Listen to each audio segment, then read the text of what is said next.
gonna be a little bit crooked, but sorry.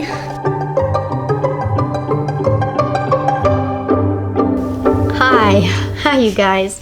So thank you guys so much for everyone like submitting questions and just being really awesome during this kind of transitional period of my own life. So it's been a lot of fun, you know, getting to dig into what I want to do career-wise, but also just getting to like doing this fun stuff with you guys. So thank you guys so much for tagging along. It's been an absolute blast, and we're getting closer. We're getting closer to the Camaro reveal, and yeah, I'm super excited. But so today's video is going to be about the Q&A. So thank you to everyone who submitted questions, and we're going to get to answering them. So I'm super excited. Majority of everyone that submitted their questions were through Instagram. So if you guys don't follow me, make sure you do there. I am most active on Instagram. That's where I post pretty much all of my updates. That's where I have some live streams, which those have been a lot of fun. So thank you also to everyone who's been stopping by for live streams. Those have been a lot of fun, just getting to know you guys. And so I appreciate you guys doing that. So although a lot of these questions have been submitted through Instagram, feel free to ask me any questions on any of my platforms, whether that is YouTube, Instagram, TikTok. Those are the only 3 platforms that I am currently on right now. So feel free to ask any questions anytime, and I will do my best to get back to you ASAP. So without further ado, let's get into it. So first question is, how many miles did the CBR have whenever you got it? Trying to remember this, which you can see her back there. She's a happy girl. Out of the rain, so happy about that. But I'm thinking, what is she at right now? I don't have my keys with me. She's at like 59,000 or 58,000. I want to say it was just below. I want to say I got it with 47. I could totally be making that up. Maybe 52. Maybe 52 is better. But yeah, I'll actually be able to list the number here. And the reason why she has so many miles on her is because, at least that I can count, she has had at least, I believe, 4 beginner riders start with her. So she's not just my first bike learning how to ride. She was the first bike for at least 3 other riders that I know of. So 4 total, including myself. So that's pretty cool that a lot of people started with this bike as their first. So hello, I'm 5'3", and I'm looking to get my first 600 sport bike. Any recommendations? So first, go to a dealer and just sit on a bunch of bikes and get a feel for like what feels comfortable. The best thing you can do is do a lot of research, because no matter which YouTuber you go to, not everyone's gonna have a perfect answer and what fits your unique needs and your wants in a bike. And I feel like that's one of the best parts about getting your first bike, is exploring all of your options. Something to note about sport bikes is, I mean, obviously the touchy throttle response, but also the body positioning. If you're okay with being kind of hunched over and it's not the most comfortable riding position to begin with, if you're okay with that, just like I said, go to a dealership and sit on some of the sport bikes that they have there. And getting comfortable with like swapping which foot is down on the ground it's very helpful. And the more you drill that in and just getting used to a very tall, like the mentality of this is a tall bike, that kind of helped me. I mean, I know that might sound kind of weird, but before I even raised my sport bike back up, I was already treating it as if it were really tall and I could only reach, you know, 1 foot down. But yeah, your biggest thing is just going to be doing a lot of research and sitting on the bike and kind of figuring out what do you want out of your first bike. Is it challenging to vlog during a ride? Yes and no, because I have a lot of moments where I just like to enjoy the moment, no cameras, and I just like to be present in the moment and enjoy it. So in that sense, I would say it can be, but other times it's like I can vlog super easy. and it's just like a lot of fun, and it's a party, and you know, so yeah, I'd say yes and no. What is your height? I am 5'2". Next bike, not gated by money, what would you buy? List mods. So, and this might surprise some people, but I've never had a Harley Davidson catch my eye, but the Harley Davidson Sportster S caught my eye.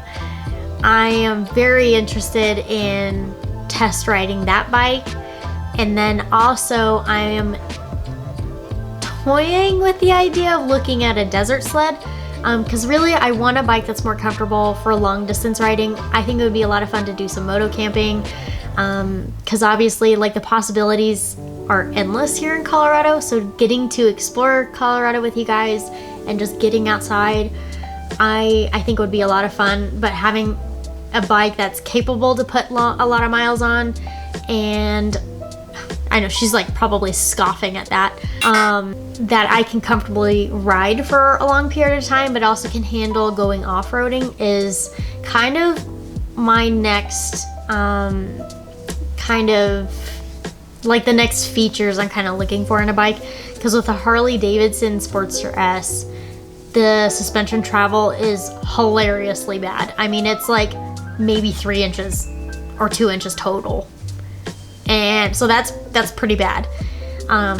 So I'm just kind of exploring my options there, but I do think cafe racers and scramblers are a little bit more of something that I'm looking for, because I would just love to be able to go on any road that I find, not just like only pavement. So, do you prefer riding in the city or the country?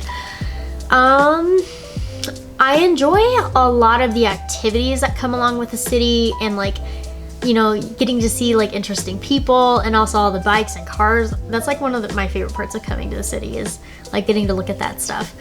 So I think there's a lot of fun activities, but riding wise, I just don't trust people enough to like pay attention and look for me. So I feel like I get to most enjoy kind of the, you know, the country roads and the winding twisties and, you know, stuff like that. So, but I feel like there's good to both. There's definite good to both, because sometimes whenever you're going through the twisties by yourself and you don't have anyone else there, it gets kind of like boring.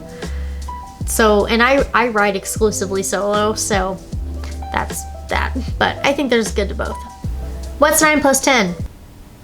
One of the questions I had was kind of specific to this post. They were asking, because I posted a picture of my bike, they asked, is it a long drive or are there other companions too? So like I just mentioned, I pretty much ride exclusively solo. So just because with the area, I'm still fairly new to the area, and finding a group that I really vibe with, I guess, has been a little tricky, because they're just kind of hard to find. Because I'm not looking for, you know, other sport bike riders that like to constantly go fast, because I like to do a lot of stops. I like to enjoy the views, and then I also like to enjoy like just ripping through the twisties, you know. So, but I don't necessarily enjoy constantly going fast. Like, it's just not something that I enjoy. I like to, you know, just stop and like really just soak in like the entire day, you know. So just constantly going fast to me isn't always fun. Sometimes it can be to go fast, but not always. So I pretty much ride solo. Should I vinyl wrap the car myself or go to a professional? So with this one, it does depend on what you are looking to kind of get out of it. Because if you want it done well, and if you know it's going to be on there for a long time, I would recommend going to a professional. Some shops can do really, really great work at a lower price, but be careful, because sometimes if it is at a lower price, they're not as good. So just be careful and be mindful of that. I know with this person, the person who asked this has a darker colored car. I think it was black. It is that just the color of your car makes it easier to do by yourself. I recommend getting into an Avery class, getting your feet wet, and they give you a roll. They give you a roll of vinyl. So, and it is picking from a list of their 25. If it is a different color, it can take longer for it to come in. But not only do you learn the skills, you also get a roll of vinyl. and you get a lot of tips and tricks. And like, so, and although like your first full car wrap won't be the best, if you know you're going to change it and you know all that stuff, it is so worth it to gain that knowledge and that experience to then do it yourself. So I think I'm leaning towards get into a vinyl class. And I mean, even Avery by itself, it's very good to work with, but having that knowledge from the class was the biggest thing. But if you don't want to do it yourself, take it into a shop and they can definitely do it for you. But best of luck, I'm excited. And any road trip plans, I want to do a lot of moto camping and just exploring Colorado, because Colorado has so much to offer you guys. I know of so many cool spots that I would love to incorporate kind of the motorcycle, moto camping just with like travel vlogs. So I think that would be an absolute blast and I would love to do that. Is there anything you haven't filmed and shared that you wish you had?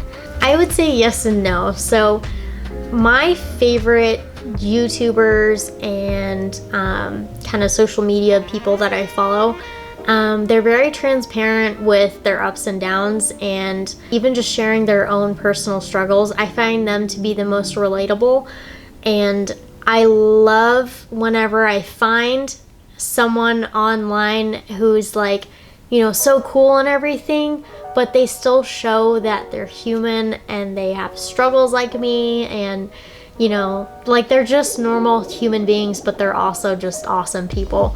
So I think just sharing, I guess, a little bit more of who I am. And, you know, I've had my own struggles with even just continuing to post videos of like, am I even enough, you know? So I guess like more of who I am as a person outside of just cars and bikes. So I don't know, we'll see. I was pretty flattered by this one. Will you have merchandise? I've thought about it before and it kind of dropped off, but because I didn't think anyone would ever want anything. So hearing that someone was even curious about it, like I was like, oh, thanks guys. So I don't have any set in stone plans right now. I think I'd be more open to possibly doing merch maybe if I hit 5 or 10K, and I think it would probably start with stickers. And even now, maybe if enough of you guys are interested in stickers, maybe I'll put out some stickers. So probably start there, and then, you know, just kind of see where it takes us from there. So but that is all that I have for the questions today. So thank you guys so much for like just engaging and just being awesome, and you know, tagging along for the ride, because all of it's fun. I've been having a blast, and these doors to vinyl wrapping are kind of opening, and you know, just exploring the car scene and the bike scene and all of it. It's just been a blast. So thank you guys so much for tagging along, and thank you guys so much for watching, liking, and subscribing, and I will catch you guys in the next one. Peace.